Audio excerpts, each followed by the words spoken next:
প্রাকৃতিকভাবে আপনাদের মুরগিগুলোকে যদি এই খাবারটি খাওয়ান, ইনশাআল্লাহ আপনাদের খাবার খরচ অনেক অংশেই কমে যাবে ইনশাআল্লাহ। আর যদি এই খাবারটি আপনাদের মুরগির বাচ্চাগুলোকে খাওয়াতে পারেন ইনশাআল্লাহ, তখন দেখবেন যে আপনাদের মুরগির বাচ্চাগুলো অনেক তাড়াতাড়ি বড় হবে। আসেন সর্বপ্রথম দেখা যায় এই খাবারটি আপনারা কিভাবে তৈরি করবেন। তো এই জায়গায় আমাদের অনেক উপকরণগুলো দেখতে পাচ্ছেন। এই জায়গায় ভাতের মার আছে, তারপর মুরগির ফিট আছে, তারপর চিড়ার কুড়া আছে।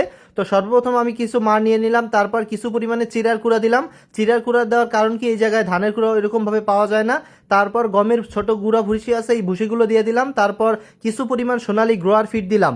এই সব উপকরণগুলো দিয়ে সুন্দর মতো এই খাবারগুলোকে মাখিয়ে নিতে হবে, যাতে করে আপনাদের মুরগি বাচ্চাগুলো এবং বড় মুরগিগুলো সুন্দর মতো খেতে পারে। তারপর আমি কিছু পরিমাণে দেখতে পাচ্ছেন আপনারা ভাতের মার দিলাম, তারপর চিকন ভুসি আছে গমের, এটা দিয়ে দিলাম।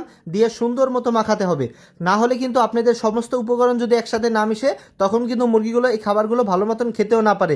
তার জন্য সুন্দর মতো মাখিয়ে নিতে হবে। মাখিয়ে নেওয়ার পর এই যে দেখতে পাচ্ছেন আমাদের মুরগি বাচ্চাগুলোকে কিন্তু আমরা কখনো এই খাবারগুলো দেইনি, সর্বপ্রথমে এই খাবারটা দিতেছি। প্রথমে দেওয়ার পর এই খাবারটি নাও খেতে পারে, তার জন্য আপনারা কিভাবে খাওয়াবেন তাও আমি বলে দেবো। তো আপনারা দেখতে পাচ্ছেন আমাদের মুরগির বাচ্চাগুলোকে দেওয়ার পর প্রথমে কনফিউশনে পড়ে গেছে, এই খাবারগুলো কি নতুন এক প্রকার খাবার দেখতেছে। সর্বপ্রথম আপনাদের মুরগির বাচ্চাগুলো সর্বপ্রথম এই খাবারটি নাও খেতে পারে। তো সর্বপ্রথম দিবেন, দেখা যাক যে মুরগির বাচ্চাগুলোকে খাইনি। তো এই খাবারটা দিয়ে কতক্ষণ ওয়েট করলাম, দেখি যে মুরগির বাচ্চাগুলো খাইতেছে না। তারপর আমি যে কাজটি করলাম, তো মুরগির বাচ্চাগুলো কিন্তু সব সময় ফিট খেয়ে অভ্যস্ত, তার জন্য কিছু পরিমাণে এই খাবারগুলোর উপরে দিয়ে দিলাম। খাবারগুলোর উপরে দেওয়ার সাথে সাথেই দেখতে পারলাম যে মুরগির বাচ্চাগুলো সুন্দর মতো ওই ফিটগুলো খাইতেছে। ফিটগুলো খাওয়ার সাথে সাথেই অল্প অল্প করে খাবারগুলো কিন্তু পেটের মধ্যে যাইতেছে। যখন এই খাবারটার মজা বুঝবে, তখন দেখবেন যে আপনাদের মুরগির বাচ্চাগুলো খুবই সুন্দর মতো এই খাবারগুলো খেয়ে নেবে। তো এই মুরগির বাচ্চাগুলোকে সুন্দর মতো দেওয়ার পর তারপর দেখি যে মুরগির বাচ্চাগুলো আলহামদুলিল্লাহ খাবারগুলো কয়েকটা মুরগির বাচ্চাগুলো খাইতেছে। তো আপনারাও সর্বপ্রথম এই খাবারটা দিবেন, তারপর যদি না খায় তখন আপনারা উপর দিয়ে কিছু পরিমাণে যে খাবারটা আপনারা খাইয়ে অভ্যস্ত করেছেন ওই খাবারগুলো দিবেন। দেখবেন যে ইনশাআল্লাহ আপনাদের মুরগির বাচ্চাগুলো এই খাবারটি খাওয়া অভ্যাস হয়ে যাবে।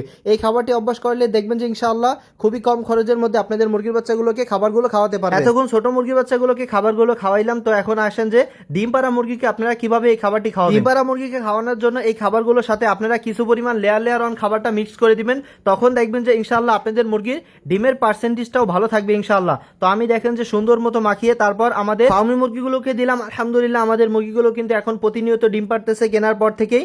তো দেখতে পাচ্ছেন কি সুন্দরভাবে আমাদের মুরগিগুলো খাবে এই খাবারটি। দেখেন যে হালকা পাতলা আমার হাতে তার জন্য আস্তে আস্তে ঠোকর দিতেছে। তারপর মুরগিগুলোকে খাবার পাত্রে দেওয়ার পর দেখেন যে নিমেষে আমাদের মুরগিগুলো এই খাবারগুলো শেষ করে নিছে।